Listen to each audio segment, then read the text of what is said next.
Hi, this is Rich Formidoni from Casio, and I'm here today with the Privia PX-560. The 560 is an incredibly powerful instrument, a stage piano, synthesizer, it's lots of different things. It has a huge variety of built-in sounds, including what are called hex layers. A hex layer is up to 6 different sounds together in one tone, and each layer has its own filter, amp, and pitch settings as well as effects. It's incredibly powerful, and you can play up to 4 different hex layers at once. So today I want to take you behind the scenes and show you what a hex layer is comprised of and how easy it is to create your own. One of the biggest advantages that the PX-560 has over other Privia models is right here, that little button that says Edit.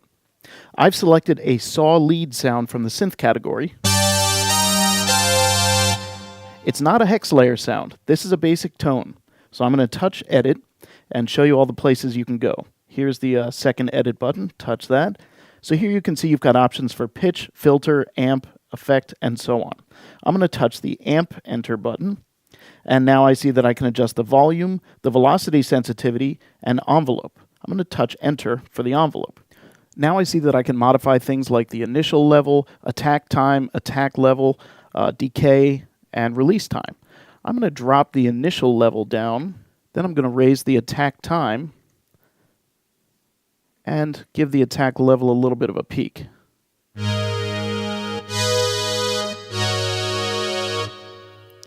So you can hear how that modifies how the sound moves through time. If I add a little bit of release,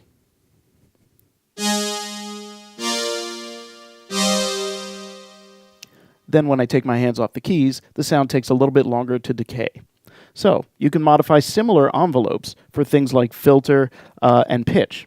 Now let's take it to the next step. I'm going to select a new sound, and I'm going to go to the hex layer category. Let's just choose the first one here, Privia Synth.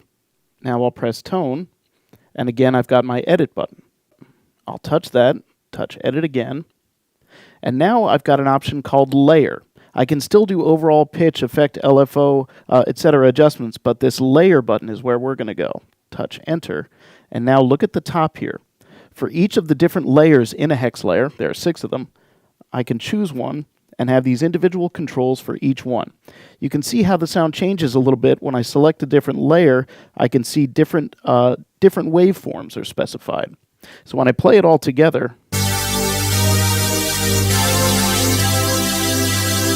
those are all the different sounds played at once.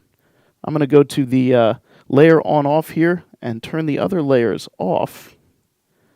So now we're just hearing the very first layer, which is VA Synth 1. All right, now we'll add in the second layer, VA Synth 1 again. So now the sound is much thicker and fuller. Let's scroll down a little bit, and you can see all the other things that you can do. So I can go to pitch, filter, and amp. I'm just going to go into amp real quick. And take a look at this. The pan for layer number 2 is set at 63. The pan for layer number 1 is set at minus 64. This means that the first waveform is panned far left and the second one is far right. So if I turn off layer number 1, scroll back up to the top here, we should just be hearing the right channel. So that's a very creative way to add some depth to the sound. Have 2 waveforms, they can be the same waveform, and pan them in stereo, and you can slightly detune them for an even thicker effect. I'm going to go back to Tone, and we'll select a different sound from within the category. You can see that there are lots of different types of sounds in here. For example, there are some electric pianos, including this one, Herbie's Rhodes. So I'll jump back to Tone, touch Edit, and then touch Layer, Enter. And we can see what we're dealing with. So here are the different waveforms that are being used. Air E piano 11, Air E piano 12, 13, 14, Dyno piano 21, and a sine wave. So all of these sounds are used for different aspects of a Rhodes patch.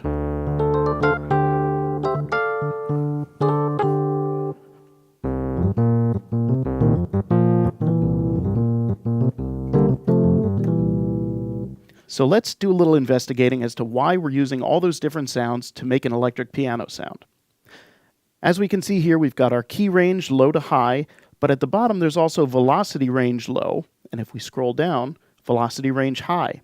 Now all these values have a range of 0 to 127, but the high range here for this very first layer stops at 54. That means as I hit a key harder and harder, once I get to 54, I'm triggering a different layer. Let's jump to layer number 2. See how this sound's range high parameter is 84? If I scroll back up, the low is 55. So right after the first layer is removed at a velocity of 54, this one kicks in. And then you're hearing another layer at a velocity range of 85 to 104. And finally, there's another one all the way up to 127. So they're all very similar, but to truly recreate the character of an electric piano, we have to use these different recordings at different velocities. Okay, let's look at another example.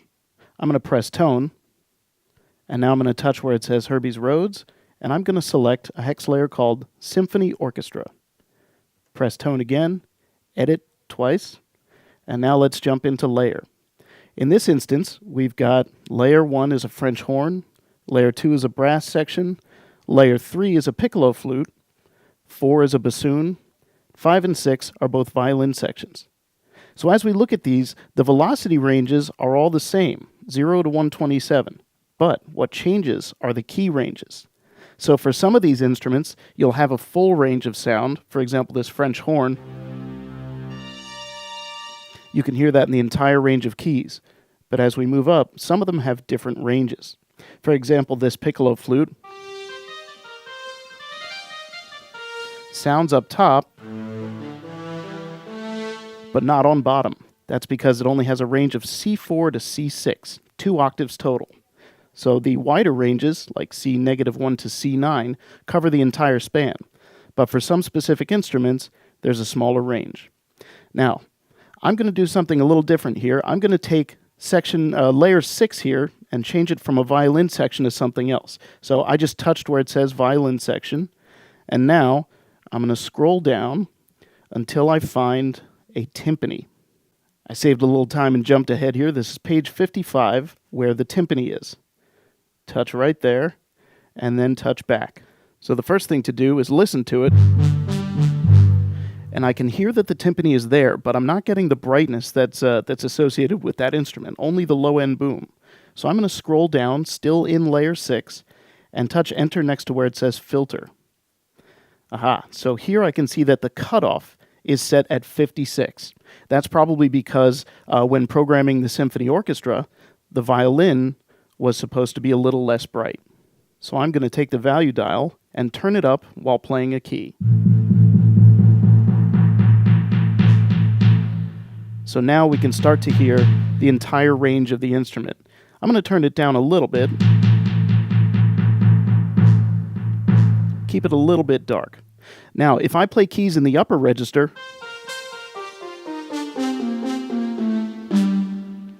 I can still hear the timpani there, but it sounds unnatural because timpanis don't go that high.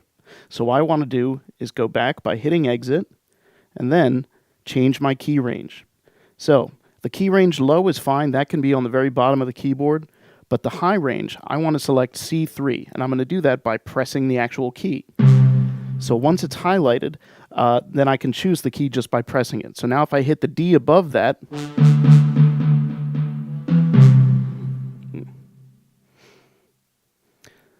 so now if I hit back again, and I press the D above the C I just selected, I have no timpani.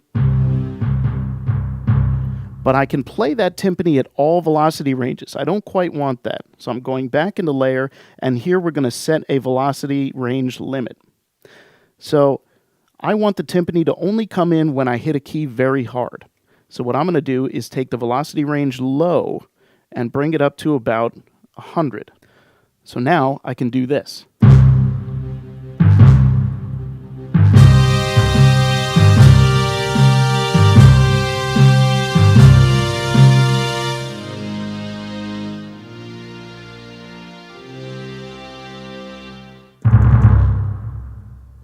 If I really dig into a key on the low end, I'll hear the timpani, but if I play softly, I still get my strings and woodwinds in a very dramatic way. So it just adds a little bit of extra expression to an already great sound in the PX-560. Now, if you create your own hex layers, don't forget to save it. So I'm going to hit back a couple of times here, and then I've got the right button. So make sure you touch that, choose a user location, touch rename, you can give it a name, and then hit execute. Once you've saved a hex layer, it'll be there for you to select in the hex layer category. You can then use it as one of the 4 tones, upper 1, upper 2, lower 1, and lower 2. And then you can save it as a registration so you can select it immediately with a button. Don't forget, after you spend some time customizing and creating sounds, save your work and back it up on a USB drive, which you can plug right into the front panel. For more information on the PX-560 or other Casio gear, please visit us at CasioMusicGear.com. I'm Rich Formidoni. Thank you very much for watching.